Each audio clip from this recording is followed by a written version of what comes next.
Então, como nós podemos perceber, as pessoas, na verdade, é um dos ativos de qualquer empresa, é um dos pilares para que essa empresa possa sobreviver, possa atingir os seus objetivos, certo?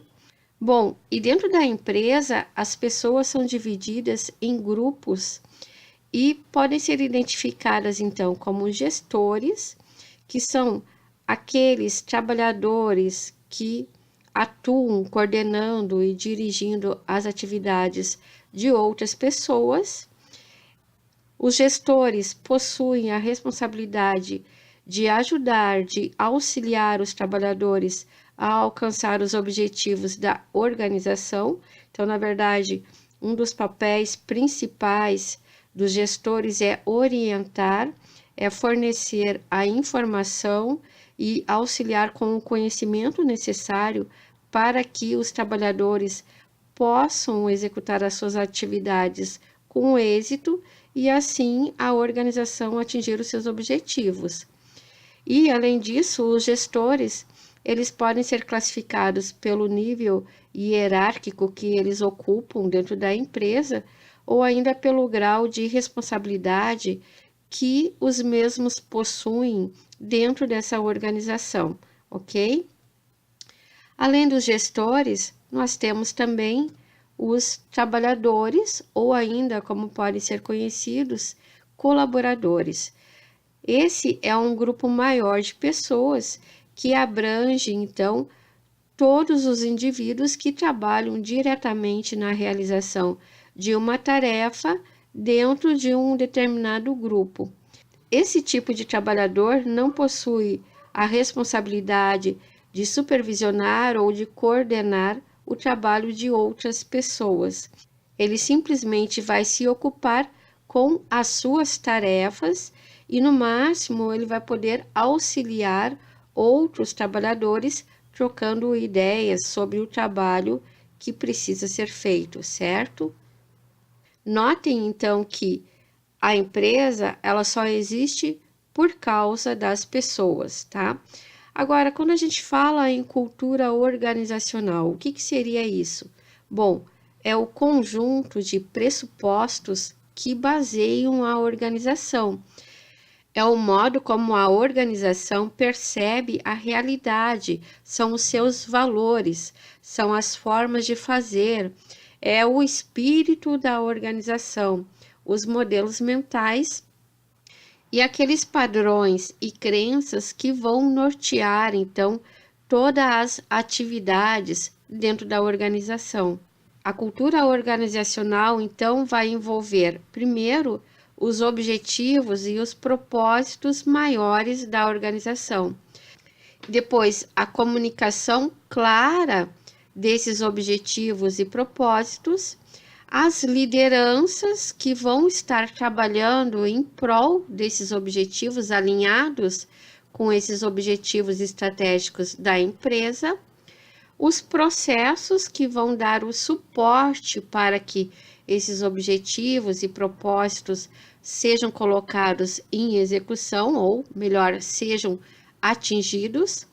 O engajamento, então vejo que não adianta eu ter realmente objetivos bem delineados, comunicar para todos os meus colaboradores, ter bons líderes e processos, se o restante da minha equipe de trabalho, se o restante dos trabalhadores da minha empresa não estiverem engajados nesses objetivos, neste propósito maior.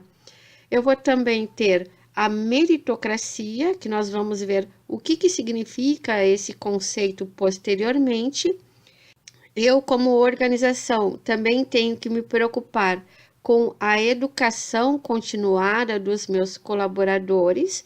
Então, eu tenho que fornecer meios para que eles possam desenvolver as suas competências cada vez mais e assim ter esse aprendizado necessário para que a empresa possa atingir os seus objetivos. Eu vou ter aqui uma retroalimentação. O que seria essa retroalimentação? É eu efetuar realmente uma análise de todo esse ciclo, verificando pontos que poderiam ser melhorados e também os pontos que deram certo. Esses que deram certo vão virar padrões futuros para os colaboradores e os que deram errado vão ser analisados e reavaliados para que sejam empregados de uma outra forma e assim iniciar todo o ciclo novamente, tá? Então, isso é a cultura organizacional. Nessa outra imagem, nós podemos verificar os aspectos que são importantes, que formam a cultura organizacional, organizados de uma outra forma, então, a partir de uma escala de valores. Então, vejo que na base da pirâmide nós vamos ter os pressupostos, que são as crenças, aquilo que não é explícito, né?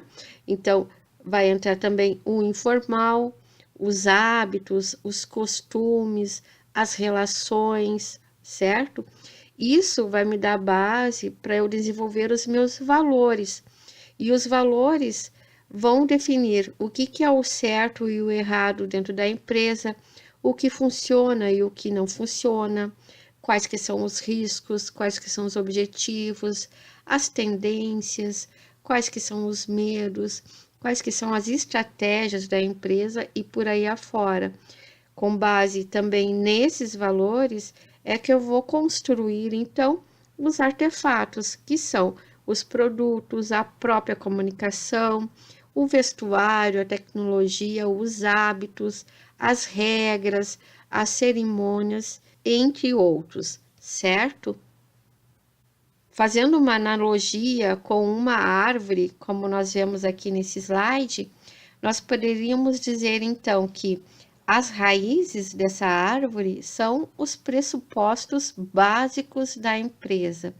E notem que quando a gente olha para uma árvore, a raiz normalmente é um elemento que é totalmente invisível, certo?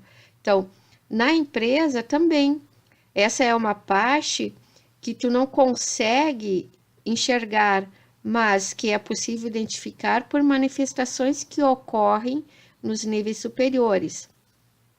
Depois, nós temos o tronco da árvore, que na empresa vai ser os valores, a força motriz. Então, às vezes, eles são verbalizados, possibilitam a sua identificação com frequência maior que a dos elementos do nível anterior, que seria os elementos aqui das raízes. Por fim, nós temos as folhas, que são os artefatos e criações, que vão representar a parte totalmente visível da cultura organizacional. A análise dos seus elementos vai possibilitar a interpretação dos demais níveis. Então, a partir das folhas, eu consigo identificar como que é o tronco e também como que são as raízes. Note que eu ainda tenho o último elemento, que é a semente, que se refere, fazendo a analogia à empresa, à sua ideologia, ok?